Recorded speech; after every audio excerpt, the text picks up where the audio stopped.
எல்லோருக்கும் ஹாய். என்னோட பேர் இர்ஃபான். இந்த வீடியோவில் வந்து நம்ம ஆக்டர் விக்ரமோட 3D ஹெட் தான் எப்படி கிரியேட் பண்ணுறதுன்னு பார்க்க போகிறோம். என்கிட்ட ஃப்ரண்ட் போஸும் சைடு போஸும் இருக்குது. ஸோ நம்ம வந்து இதை சேவ் பண்ணிவிட்டு செல்ஃபி டு 3Dயில் போயிட்டு ஃப்ரண்ட் ஃபேஸிங் அப்லோட் பண்ணிடலாம். So selfie to 3D open பண்ணிவிட்டு நான் ஃப்ரண்ட் ஃபேஸிங் ஃபோட்டோ வந்துட்டு செலக்ட் பண்ணிக்கிறேன்.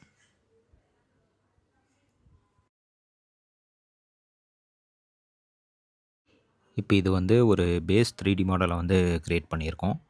ஸோ ஃப்ரண்ட் மட்டும் தான் கரெக்டாக இருக்கும். லெஃப்ட் அண்ட் ரைட் வந்துட்டு பியர்டு எதுவுமே இருக்காது. அந்த டெக்ஸ்சர் வந்துட்டு லெஃப்ட் அண்ட் ரைட்டில் இருக்காது. இதை நம்ம வந்து பிளெண்டரில் ஓப்பன் பண்ணிவிட்டு அதை வந்து மேனுவலாக ஃபிக்ஸ் பண்ணலாம். ஸோ பிளெண்டரில் போயிட்டு நான் அந்த எக்ஸ்போர்ட் பண்ண 3D மாடலை வந்து இங்கே இம்போர்ட் பண்ணிக்கிறேன். ஸோ இங்கே நான் இம்போர்ட் பண்ணிட்டேன். இப்போது நம்ம டெக்ஸ்சர் எனேபிள் பண்ணிட்டு மாடலை பார்த்துருவோம். இப்போ டெக்ஸ்சர் எனேபிள் ஆயிடுச்சு. இப்போ நம்ம வந்து செல்ஃபி டு 3Dயிலேருந்து எக்ஸ்போர்ட் பண்ணும்போது என்ன ஆகும்னா அந்த மாடல் வந்து ஃப்ளிப்பாகி தான் எக்ஸ்போர்ட் ஆகிருக்கும். அதனால் நம்ம இதை வந்து ஒரு வாட்டி ஃப்ளிப் பண்ணிக்கணும். ஸோ மிரரில் போயிட்டு நான் எக்ஸ் குளோபல் கொடுத்து ஃப்ளிப் பண்ணிக்கிறேன். இப்போ நான் வந்து ஷேடர் டாப் போய்க்கோங்க. இதில் பிரின்சிபல் பிஎஸ்டிஎஃப் ரிமூவ் பண்ணிவிட்டு நம்ம எமிஷனை கனெக்ட் பண்ணிக்கலாம்.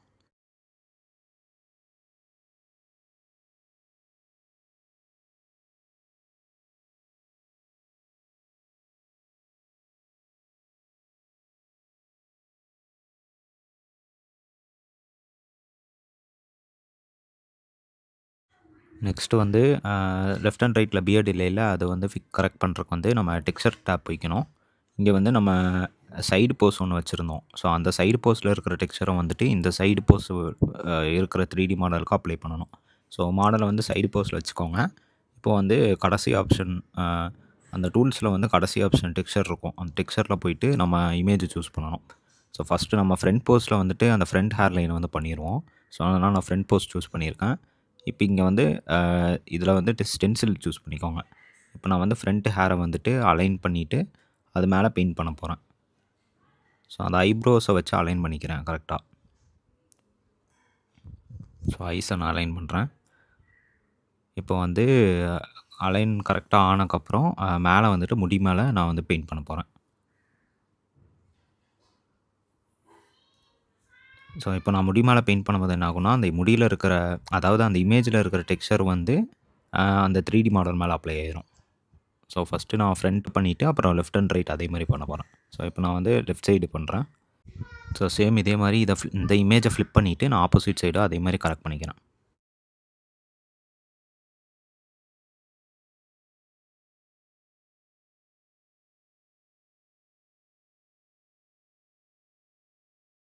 இப்போ நம்ம வந்து எல்லா சைடுமே பெயிண்ட் பண்ணியாச்சு. இப்போ நம்ம பெயிண்ட் பண்ண இடத்தெல்லாம் பார்த்தீங்கன்னா வேறு கலரில் இருக்கும். ஏன்னா நம்ம மாடல் வந்து கொஞ்சம் வேறு கலரில் இருக்குது. அந்த 2ம் செட் ஆகாமல் இருக்கும். நம்ம இதை வந்து இந்த டெக்ஸ்சரை வந்து சேவ் பண்ணிவிட்டு ஃபோட்டோஷாப்பில் வந்து நம்ம அந்த கலர் கரெக்ஷன்லாம் பண்ணணும். ஸோ நான் அந்த இமேஜை ஃபோட்டோஷாப்பில் ஓப்பன் பண்ணிவிட்டு அந்த எக்ஸ்ட்ராவாக தெரிகிற கலரை வந்துட்டு பிளெண்ட் பண்ணி வர்றேன்.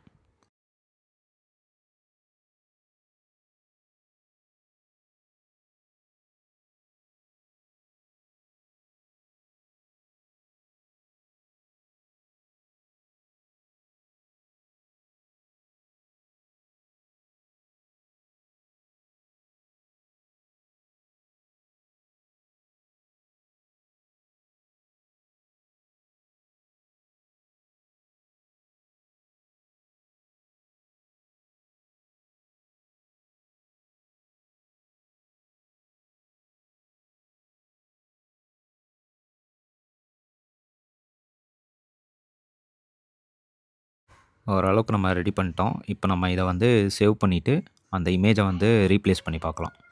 ஸோ நான் இங்கே அந்த டெக்ஸ்சரை வந்து இங்கே சேவ் பண்ணிக்கிறேன். இப்போ பிளெண்டர் போயிட்டு மெட்டீரியல் டேப் போயிட்டு நம்ம அந்த இமேஜை வந்து ரீப்ளேஸ் பண்ணிடுவோம்.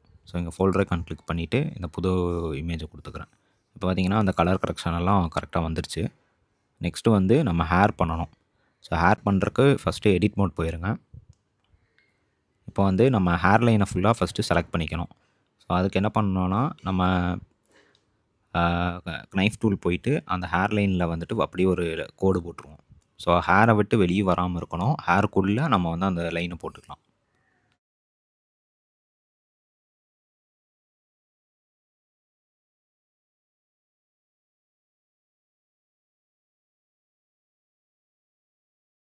ஒன்ஸ் கட் பண்ணக்கப்புறம் அந்த இடத்த ஃபுல்லாக நம்ம செலக்ட் பண்ணணும். செலக்ட் பண்ணிவிட்டு அதை வந்து தனியாக இன்னொரு ஆப்ஜெக்டாக செப்பரேட் பண்ணணும்.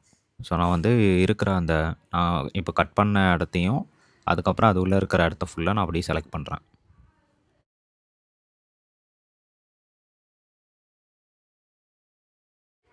செலக்ட் பண்ணி முடிச்சக்கப்புறம் நம்ம வந்து ஷிஃப்ட்டு டி ப்ரெஸ் பண்ணணும். ஸோ அப்போ வந்து டூப்ளிகேட் ஆகும். ஷிஃப்ட்டு டி ப்ரெஸ் பண்ணிட்டு அப்புறம் ரைட் கிளிக் பண்ணிவிட்டு செப்பரேட் செலெக்ஷன் கொடுங்க. இப்போ வந்து அது டூப்ளிகேட்டாக இன்னொரு ஆப்ஜெக்டாக தனியாக க்ரியேட் ஆயிரும். ஸோ அந்த தனி ஆப்ஜெக்ட்டுக்கு வந்து நம்ம இப்போ ஹேர் வைக்கணும்.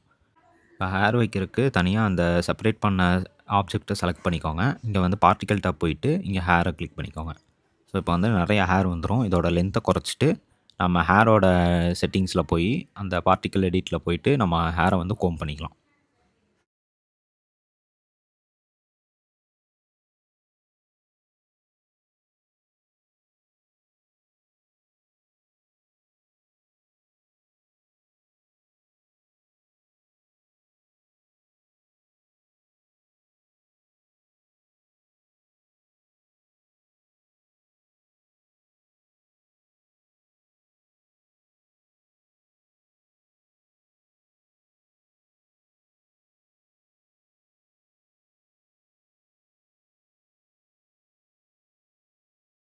இப்போ ஹேர் வந்துட்டு நம்ம ஓரளவுக்கு பண்ணிட்டோம். நெக்ஸ்ட்டு வந்து நம்ம பியர்டையும் அப்புறம் மீசையும் வந்துட்டு இதே மாதிரி பண்ணணும். ஸோ பியர்டு பண்ணுறக்கு அதே மாதிரி நான் வந்து நைஃப் டூல் போயிட்டு அதை வந்து கட் பண்ணி எடுத்துக்கிறேன் பியர்டை.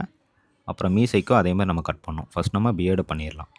ஸோ அதே மாதிரி செலக்ட் பண்ணிவிட்டு அந்த செலெக்ஷனை வந்து செப்பரேட் பண்ணிவிட்டு அதே மாதிரி ஹேர் பார்ட்டிகல்ஸ் போய் ஹேர் வச்சுட்டு அதை அட்ஜஸ்ட் பண்ணலாம்.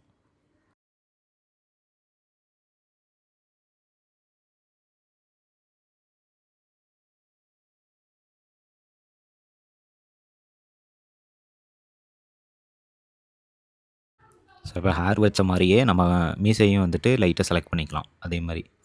ஸோ செலக்ட் பண்ணிவிட்டு அதையும் அதே மாதிரி செப்பரேட் செலெக்ஷன் பண்ணிவிட்டு இப்போ நம்ம பண்ண அதே ப்ராசஸாக அதுக்கும் பண்ணணும்.